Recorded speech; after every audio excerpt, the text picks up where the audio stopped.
Hi guys, welcome to WeLearn. ആയിരക്കണക്കിന് വർഷങ്ങൾക്ക് മുമ്പ് നമ്മുടെ പൂർവികർ വിശ്വസിച്ചിരുന്നത് നമ്മുടെ ഭൂമി ഒരു പരന്ന പ്രതലമായിരുന്നു എന്നാണ്. പിന്നീട് കാലം കുറെ മുന്നോട്ട് പോവുകയും അവർ അത് തെറ്റാണെന്ന് മനസ്സിലാക്കുകയും ചെയ്തു. മനുഷ്യന്റെ ചിന്താശേഷി വർദ്ധിച്ച സമയം ഈ തെറ്റിദ്ധാരണകളെല്ലാം മാറി. ഇവയെല്ലാം എങ്ങനെ രൂപപ്പെട്ടു എന്ന ചോദ്യമായി അവൻ മുന്നോട്ട് വന്നു. അങ്ങനെ നൂറ്റാണ്ടുകൾ എടുത്തു നടന്ന അന്വേഷണങ്ങളുടെയും പഠനങ്ങളുടെയും ഫലമായി നമ്മൾ പല തിയറികളും മുന്നോട്ട് വെക്കുകയുണ്ടായി. പ്രപഞ്ചത്തിന്റെ ഉൽപ്പത്തിയെ നമ്മൾ ബിഗ് ബാങ് തിയറിയിലേക്കും നക്ഷത്രങ്ങളും പ്ലാനറ്റുകളുടെയും ജന്മം നെബുലാർ ഹൈപ്പോത്തീസിസും ഉപയോഗിച്ചാണ് നമ്മൾ എക്സ്പ്ലെയിൻ ചെയ്തത്. അപ്പോൾ എന്താണ് നമ്മുടെ സൂര്യനെയും അതിനു ചുറ്റുന്ന ഗ്രഹങ്ങളുടെയും പിറവിക്ക് കാരണമായി മാറിയ നെബുലാർ ഹൈപ്പോത്തീസിസ്? ജർമ്മൻ ഫിലോസഫറായിരുന്ന ഇമ്മാനുവൽ കാന്റ് 1700കളിൽ മുന്നോട്ട് വെക്കുകയും അദ്ദേഹത്തിന്റെ സമകാലികനും മാത്തമാറ്റീഷ്യനുമായ ലാപ്ലേസ് പിന്നീട് അതിൽ വേണ്ട വിധത്തിലുള്ള തിരുത്തലുകളും മോഡിഫിക്കേഷനും എല്ലാം വരുത്തി അവതരിപ്പിച്ച ഹൈപ്പോത്തസിസ് ആണ് നെബുലാർ ഹൈപ്പോത്തസിസ്.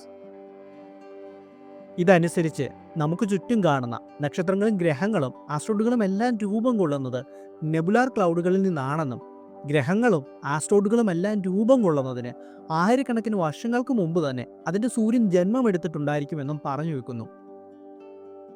തുടക്കത്തിൽ ഹൈഡ്രജനും ഹീലിയവും കൂടാതെ മറ്റു പൊടിപടലങ്ങളും ചേർന്ന് രൂപം കൊണ്ട നെബുലാർ ക്ലൗഡുകൾ വളരെ വേഗത്തിൽ സ്വയം കറങ്ങുവാൻ ആരംഭിക്കുകയും കൂടാതെ ഗ്രാവിറ്റിയെ തുടർന്ന് ഹൈഡ്രജനും ഹീലിയവും ഇതിന്റെ കേന്ദ്രത്തിലേക്ക് വരികയും പരസ്പരം കൊളൈഡ് ചെയ്യാൻ ആരംഭിക്കുകയും ചെയ്യുന്നു. അങ്ങനെ ഈ ഫ്രിക്ഷനും കൊളീഷനെയും തുടർന്ന് അവിടെ ഒരു ഫ്യൂഷൻ റിയാക്ഷൻ ആരംഭിക്കുകയും എനർജി പുറത്തേക്ക് വിടുവാൻ തുടക്കമിടുകയും ചെയ്യുന്നു.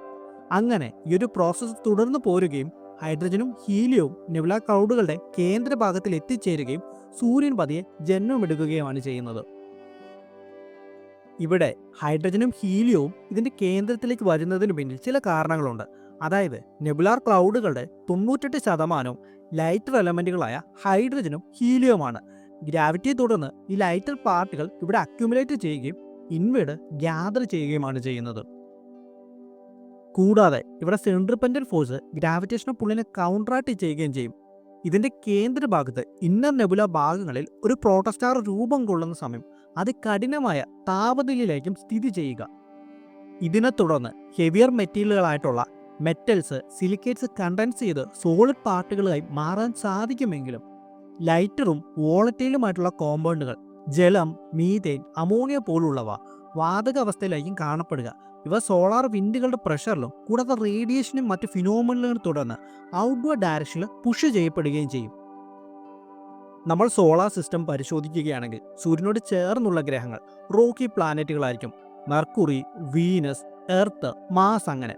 എന്നാൽ സൂര്യനിൽ നിന്നും അകലെ ഔട്ടർ സോളാർ സിസ്റ്റത്തിൽ കുറെ കൂടി തണുത്ത ഭാഗത്തായിരിക്കും ഗ്യാസ് ജയന്റുകളായിട്ടുള്ള ജൂപ്പിറ്റർ, സാറ്റേൺ പോലുള്ള ഗ്രഹങ്ങൾ രൂപം കൊണ്ടുവന്നിട്ടുള്ളത്.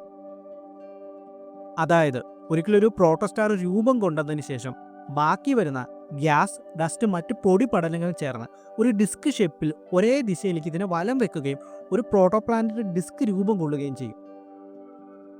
ശേഷം ഇതിന് നടക്കുന്ന ഗ്രാവിറ്റേഷൻ അക്രിയേഷനെ തുടർന്ന് പ്ലാനറ്റുകൾ രൂപമെടുക്കുകയുമാണ് ചെയ്യുന്നത്.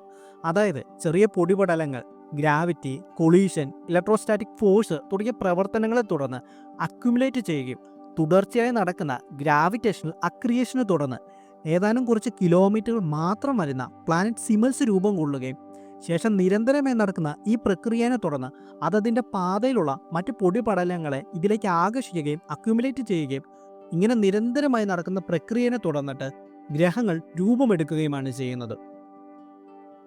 ഇപ്പോൾ നമ്മുടെ ഔട്ടർ സോളാർ സിസ്റ്റത്തിലുള്ള ഗ്രഹങ്ങൾ വാതക ഭീമന്മാരാണെന്ന് പറയുമ്പോഴും ആ ഗ്രഹങ്ങളുടെ ഉള്ളിൽ ഒരു സോളിഡ് കോർ കാണപ്പെടുന്നുണ്ടെന്നാണ് പറയുന്നത്.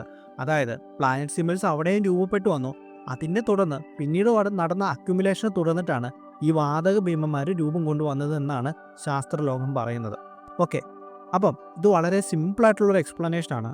ഇതിൻ്റെ വളരെ കുറേ കൂടി ഡീറ്റെയിൽ ആയിട്ടുള്ള എക്സ്പ്ലനേഷൻ എന്തായാലും നമ്മൾ മുന്നോട്ട് പോകുന്ന സമയത്ത് തീർച്ചയായും ചെയ്യും. അപ്പോൾ ഇനി വീഡിയോ ഞാൻ കൺക്ലൂഡ് ചെയ്യുന്നതിന് മുമ്പ് നമ്മുടെ വളരെ ചെറിയൊരു ചാനലാണ്. നിങ്ങളുടെ സപ്പോർട്ട് ഉണ്ടെങ്കിൽ മാത്രമേ നമുക്ക് മുന്നോട്ട് പോകാനായി സാധിക്കുകയുള്ളൂ.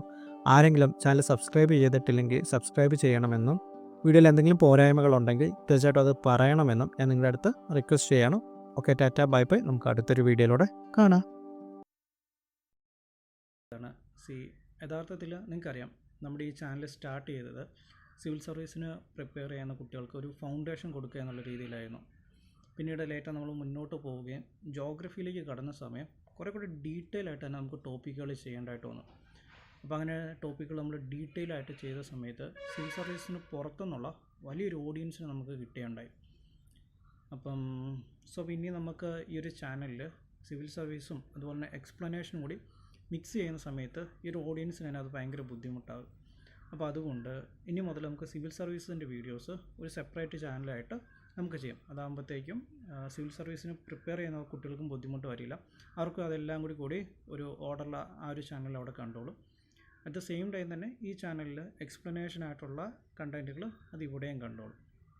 അപ്പം എൻ്റെ ഒരു ഹമ്പിൾ റിക്വസ്റ്റാണ് സിവിൽ സർവീസിന് വേണ്ടി പ്രിപ്പയർ ചെയ്യാൻ വേണ്ടി നമ്മുടെ ചാനലിലേക്ക് വന്നിട്ടുള്ള എല്ലാ അനിയന്മാരും അനിയത്തിമാരും നമ്മുടെ ആ ചാനലിലേക്ക് വന്ന് അതൊന്ന് സബ്സ്ക്രൈബ് ചെയ്ത് സപ്പോർട്ട് ചെയ്യണമെന്ന് ഞാൻ റിക്വസ്റ്റ് ചെയ്യാണ്. അപ്പോൾ ഓക്കെ, ടാറ്റ ബൈ ബൈ. നമുക്ക് ആ ചാനലിലൂടെ കാണാം. അതിനിടയ്ക്ക് ഒരു കാര്യം പറയാൻ വിട്ടുപോയി. ചാനലിൻ്റെ ലിങ്ക് നമ്മുടെ ഡിസ്ക്രിപ്ഷനിൽ ഇട്ടിട്ടുണ്ട്. അതുപോലെ തന്നെ കമൻറ്റിലും ഞാൻ ആഡ് ചെയ്തിട്ടുണ്ട്. ഓക്കെ.